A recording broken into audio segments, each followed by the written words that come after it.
mukulikireyo ddala mu kitundu kyaffe ekya 37 ekyakatabo kaffe kano akazinunula omunaku.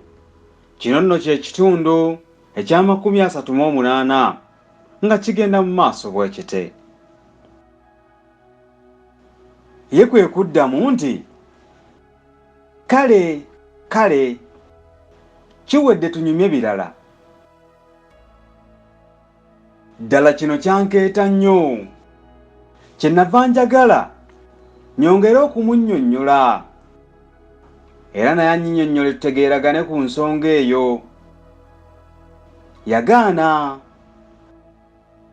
Mba nnaakayogerako ekigambo kimu naŋŋamba nti ssebo nno amalusu go gagendera ki? Nze byonna bimaze sibiddamu. Leka n'okusegulira nkusegulire. N'asituka n'afuluma.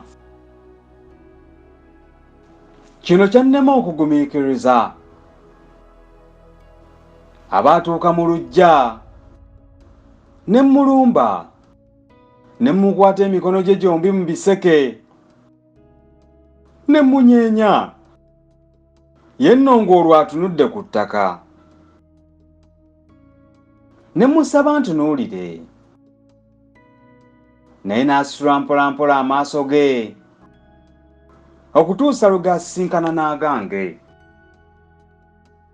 N'ayogera mu ddoboozi erijjudde obukambwe nti, mwana wattu nno nta, ojja kummenya emikono. Era laba kaakano giigino girungudde n'okulunguula. Genda eri mu mikwano gyo. Nze nvaako.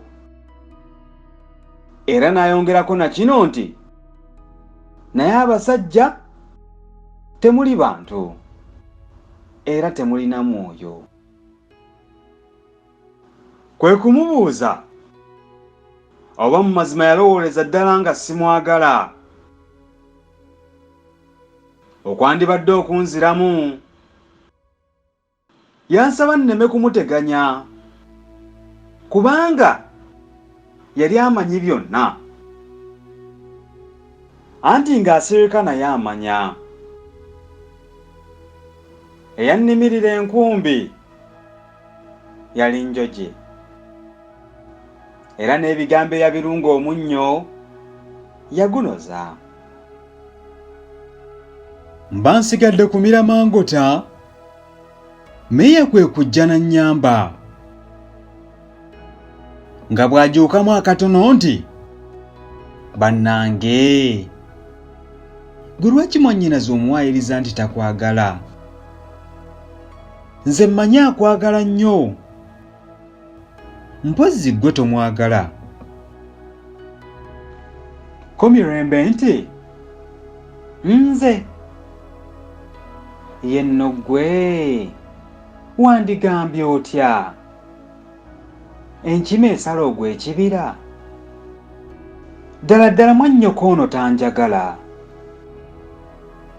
Ko Meeya nti,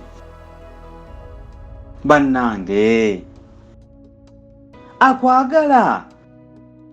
Oyagala akwagala atya? Akukolere ki era akuwe ki? Wano n'emikolo we yayingirira mu mpaka, kubanga naye yali yazze dda ng'ayimiridde awo ku bbali. N'agamba Meeya nti, nedda, oli tomuzibiikiriza buzibiikiriza. Ndowooza era waliwo ensonga emwogezza ekyo. Ko Mirembe nti, gwe wamma ssebo weeri. Mwebala okuwuliriza ekitundu kyaffe kino ekya 38. Tusinkana ate mu kitundu ekya 39.